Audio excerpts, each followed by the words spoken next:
नमस्कार। एनएमटीवी के इस एपिसोड में प्रशांत किशोर जी ने जो सोनिया जी को 85 पॉइंट का पावर पॉइंट प्रेजेंटेशन दिया है उसको हम एनालाइज करेंगे और देखेंगे कि सोनिया जी एवं कांग्रेसियों को किस तरह से प्रशांत किशोर ने दिवा स्वप्न दिखाए हैं। अपने प्रेजेंटेशन में जो सबसे अहम बातें प्रशांत किशोर ने सोनिया जी को बताई हैं उनमें सहार और तिरोभाव मुख्य हैं। कांग्रेस प्रेसिडेंट को दिए गए अपने प्रेजेंटेशन में प्रशांत किशोर ने सलाह दी है कि सोनिया जी नटराज रूप से प्रेरणा लें और सहार कर दें। सहार किसका कर दें? सहार करें sense of entitlement, lack of accountability और साइकोफेंसी का, यानी गैर जिम्मेदार और अपात्र परिवारवाद और चमचों का सहार करें। और तिरोभाव किसका करें? तिरोभाव करें परिवारवाद और करप्शन का। प्रशांत किशोर जी की गाड़ी स्लाइड नंबर 23 पर आकर ही गड़बड़ा गई। क्या आप कांग्रेस से परिवारवाद और चमचागिरी और करप्शन कभी भी खत्म कर सकते हैं? ये सलाह देने की प्रशांत किशोर ने सोची भी कैसे? द प्रिंट के अनुसार इस सलाह के लिए प्रशांत किशोर 50 करोड़ रुपए महीने या 1500 करोड़ रुपए अगले इलेक्शन तक लेंगे। शायद बात इसी पर नहीं बनी है। खैर, अब आगे बढ़ते हैं। उन्होंने 5 स्ट्रैटेजिक निर्णय लेने की बात कही है, जिसमें पहला तो यही है कि लीडरशिप तय करें, दूसरा अपने अलायंस पार्टनर तय करें और उससे भी इम्पोर्टेंट मीडिया और डिजिटल मीडिया या सोशल मीडिया के साथ अपना रिश्ता मजबूत करें।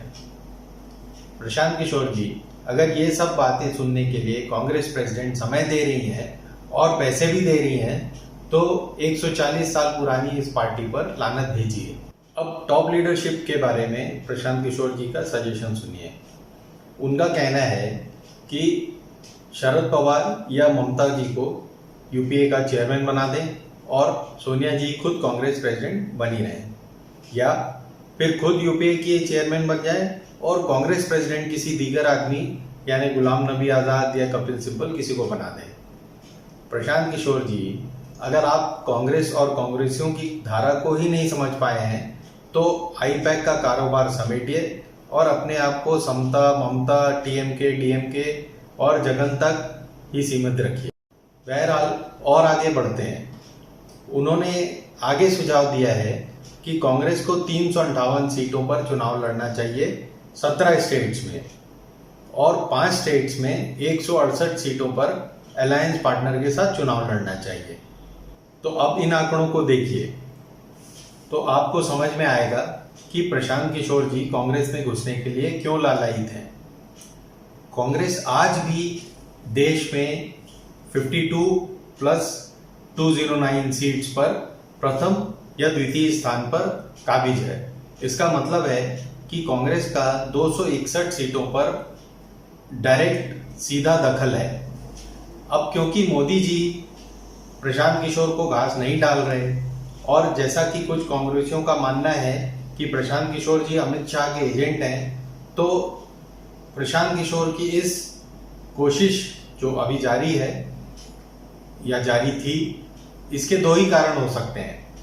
पहला यह कि सिद्धू की तरह कांग्रेस को अंदर से मारो, और दूसरा कि कमजोर होती कांग्रेस पर अपना सिक्का कायम करो। बाकी तो कांग्रेस को पुनः खड़ा करने के सुझाव ऐसे हैं जो सभी जानते हैं और इनमें कुछ खास नयापन नहीं है। अंत में उन्होंने सुझाव दिया है कि कांग्रेस का एक office of general secretary communication होना चाहिए जो कांग्रेस की नीति और गति का प्रचार करे, और ये मॉडल शायद उन्होंने मोदी जी को भी 2014 में सुझाया था। अब मुझे ये लगता है कि संभवतः वह खुद जनरल सेक्रेटरी कम्युनिकेशन बनना चाहते थे और इसी तौर पर वो कांग्रेस में एंट्री चाहते थे, लेकिन घात कांग्रेसियों ने उन्हें सोनिया जी के रसोड़े में घुसने का मौका नहीं। अब प्रशांत किशोर जी फाइनली अपनी राजनीतिक पारी शुरू कर रहे हैं और बिहार से। जैसा कि हमने अपने पहले एपिसोड में भी बताया था कि प्रशांत किशोर जी को अपने आंकड़ों को जमीनी तौर पे टेस्ट कर लेना चाहिए, एक कॉन्स्टिट्यूंसी चुन ले और वहाँ से चुनाव लड़कर देख लें कि कितना दूध और कितना पानी उनके सुझाव में है। तो फाइनली किशोर जी ने आग में कूदने का मन बना लिया है और अब इस आग से तपकर वह कुंदन की तरह चमकते हैं या तंदूरी मुर्गा बन जाते हैं, यह वक्त ही बताएगा। अगले एपिसोड में हम इस बात की व्याख्या करेंगे कि चुनाव आयोग को आईपैक जैसी संस्थाओं को क्यों बैन कर देना चाहिए।